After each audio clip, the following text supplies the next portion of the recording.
नमस्कार, आप देख रहे हैं तरुण शर्मा के साथ एक नई उम्मीद। विधानसभा त्रिनगर आज हम पहुंचे राजा पार्क में अरुण मुखर्जी के कार्यालय में। क्वाड मंडल के नवनियुक्त अध्यक्ष भाई हेमंत गोयल जी का स्वागत किया गया और उनका परिचय राजा पार्क खंड के सभी कार्यकर्ताओं से करवाया गया और भविष्य की रणनीति पर भी विचार किया। देखिए, इस विशेष में हमने बातचीत भी की और क्या कहा, देखिए ये खास रिपोर्ट। नमस्कार जी, आज राजा पार्क में हमारे सभी चारों बूथों के कार्यकर्ताओं के साथ एक बैठक, और क्योंकि हमारे छोटे भाई भी है, इनका उत्साहवर्धन होना चाहिए, क्योंकि आज युवाओं को मंडल अध्यक्षों में भागीदारी देकर भारतीय जनता पार्टी ने दिखाया कि आने वाला भविष्य को हम कैसे आगे बढ़ा रहे हैं। क्योंकि भारतीय जनता पार्टी कोई परिवारवादी पार्टी नहीं है। यहाँ आपने देखा कि एक पार्षद भी मुख्यमंत्री बन गई है। आपने देखा कार्यकर्ता काम करने वाला हो तो पीछे में बैठने वाले पंक्ति को भी आगे बढ़ा के मुख्यमंत्री बनाया जाता है। ये भारतीय जनता पार्टी है, क्योंकि भारतीय जनता पार्टी में परिवारवाद नहीं चलता या कोई वाद नहीं चलता। यहाँ सिर्फ एक ही वाद है, और वो है कार्यकर्तावाद, क्योंकि कार्यकर्ता यहाँ का देवतुल्य है। और इस कारण से भारतीय जनता पार्टी ऐसी जिम्मेदारी दे रही है। और इसी के तहत हमारे बीच में हमारे छोटे भाई मंडल अध्यक्ष बने, युवा है, और मुझे पूरा विश्वास है कि कोहाट मंडल केशवपुरम जिला ही नहीं, पूरे दिल्ली प्रदेश में नंबर 1 का मंडल होगा। और इसके लिए हम अपने मंडल अध्यक्ष को शुभकामनाएं देते हैं और उनका हम स्वागत करते हैं।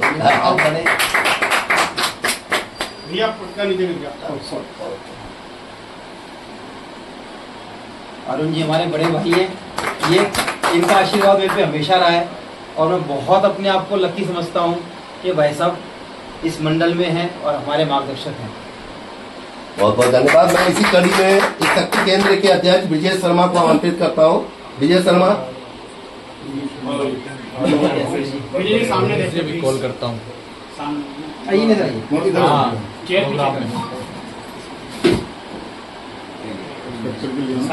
अभी नहीं हमारे बीच में पवन शर्मा जो रावण का रोल अदा करते हैं, एक परिचय का जरूर ये होना चाहिए। रावण का क्या मतलब है? रावण का मतलब पूछिए, सही बात है। रावण का क्या सवाल है? ये रावण का ये सवाल है जी कि राग हो जाए पर पवन हमसे लेके सीता वहीं गए हैं और अदृश्य शक्तियां इनके पास थी। इन्होंने सारे नो के नो ठिकाने कवि जी को मैं अनुरोध करूंगा, जो कभी कोई दायित्व नहीं लेते लेकिन हर दायित्व में परफेक्ट होते हैं। आइए गोस्वामी जी, हर दायित्व को निर्वहन करने की ऐसी क्षमता हमारे गोस्वामी जी में है। हमारे बीच में हमारे अनिल सर जी भी उपस्थित हो गए, जो शिक्षक है, और हमेशा ही इनका पूरे राजापाल और श्रीनगर में ऐसा वर्चस्व है, ऐसा मानना है। असंगठन की दृष्टि से अपने बहुत ही अच्छे अधिकारी हैं। और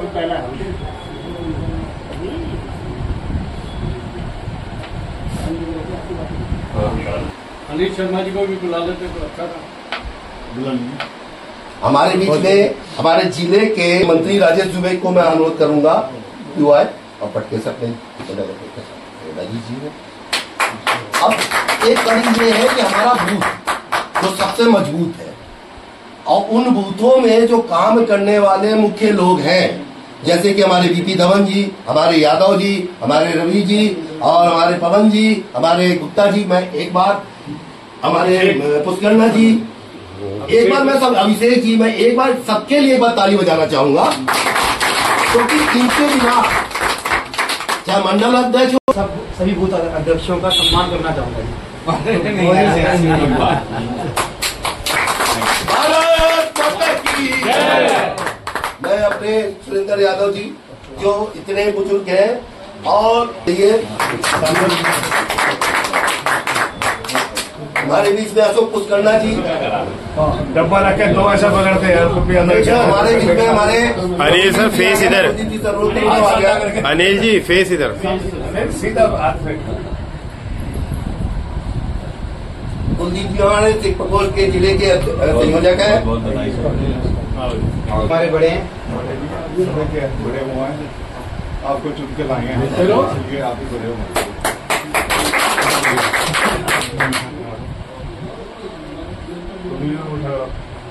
आइए अनिल सर, आपने करा दिया? अनिल सर ले आओ डब्बा ले आओ। नहीं सारे खिलाफ भाई साहब वंदे मातरम वंदे मातरम वंदे मातरम दे दिया। ये हमारे नवनियुक्त मंडल अध्यक्ष है, युवाओं के प्रेरणा स्रोत बनेंगे। आने वाले समय पे भारतीय जनता पार्टी ने दिखाया कि हम युवाओं पे कितना भरोसा करते हैं, इसलिए दिल्ली प्रदेश में लगभग सभी मंडल अध्यक्ष हमारे युवा बने हैं। ऐसे ही हमारे युवा साथी हेमंत गोयल जी, जिसका हम सब लोग मिलकर स्वागत कर रहे हैं, हेमंत गोयल जी हमारे मंडल अध्यक्ष बने हैं। और मैं कहूँगा कि आगे के विषय हेमंत जी रखें। सर पहला ये है कि सर एक नई चीज नई है कि क्वाड में क्या करेंगे सर, और जो काम नहीं हो पाए हैं उसको किस तरह से सर आप लेते हैं और उसको किस तरह से आप आगे लेके जाएंगे? सबसे पहले तो मैं अपने शीर्ष नेतृत्व का धन्यवाद करूँगा कि उसने मेरे जैसे एक साधारण कार्यकर्ता को आज मंडल अध्यक्ष जैसे गरिमामय पद पे सुशोभित किया। इसके लिए उन सबका बहुत बहुत आभार। आपका क्वेश्चन ये था कि आगे मैं क्या करूँगा। जी सबसे पहले तो मैं अपने आप को बहुत भाग्यशाली मानता हूँ कि मैं पोहाट मंडल का निवासी हूँ और इसका मंडल अध्यक्ष हूँ, जहाँ पे अरुण जी जैसी शख्सियत मौजूद है। मेरा दो ध्येय हैं। सबसे पहले अपने जितने भी साथी हैं उनको सबको साथ लेके चलना, और जितने हमारे पुराने कार्यकर्ता हैं उन सबको साथ लेके चलना। और जो अब तक कार्यकर्ताओं का ये रहता था जी इलेक्शन के टाइम ही आप हमें याद रखते हैं, देवतुल्य कहते हैं, इलेक्शन के बाद हमें कोई याद नहीं करता, वो धारणा मुझे तोड़नी है और आप सबके सहयोग से तोड़नी है।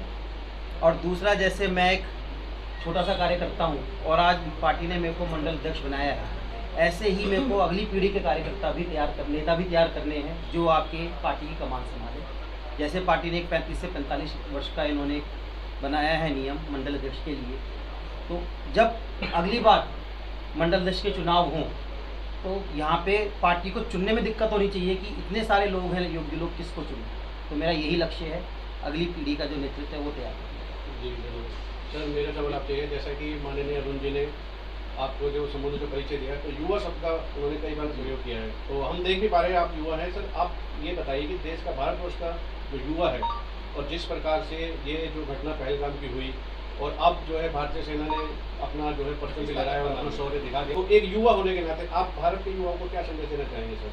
देखिए जी, भारत सबसे पहले तो विश्व का सबसे युवा देश है, और जो 22 तारीख को पाकिस्तान के आतंकियों ने एक शर्मनाक हरकत की, हमारी बहनों का सिंदूर उजाड़ा, उसके आपने जगह जगह देखा होगा धरना प्रदर्शन, हर उम्र के लोग, खासकर से युवाओं में इतना जोश था कि अगर आज भारत सरकार एक एक युवा के हाथ में अगर बंदूक दे दे तो शायद कुछ ही मिनटों के बाद पाकिस्तान कहाँ था ढूंढना पड़ेगा, गूगल भी नहीं ढूंढ पाएगा कि पाकिस्तान कहाँ गया। और ये जो घटना हुई है इसने हमारे युवाओं को बहुत ज़्यादा आक्रोशित किया, और उस आक्रोश का ही नतीजा है कि मोदी जी ने एक बात कही थी कि जो इसके पीछे उनको मिट्टी में मिला दिया जाएगा। आज क्योंकि भारत सबसे युवा देश है और उसी के दम पे आज मोदी जी इतनी बड़ी कार्रवाई कर पाए, और भविष्य में भी मोदी जी ने एक संदेश दे दिया है, जब जब हमारे देश के ऊपर कोई भी आंख उठाएगा तो यहाँ की सरकार, यहाँ के नागरिक और विशेषकर यहाँ के युवा मुंह तोड़ जवाब देंगे। आज आपने देखा होगा प्रेस कॉन्फ्रेंस हुई थी, उसको जिन्होंने एड्रेस किया वो भी युवा ही थी। तो इससे बड़ा एग्जाम्पल नहीं हो सकता कि युवा की क्या ताकत है।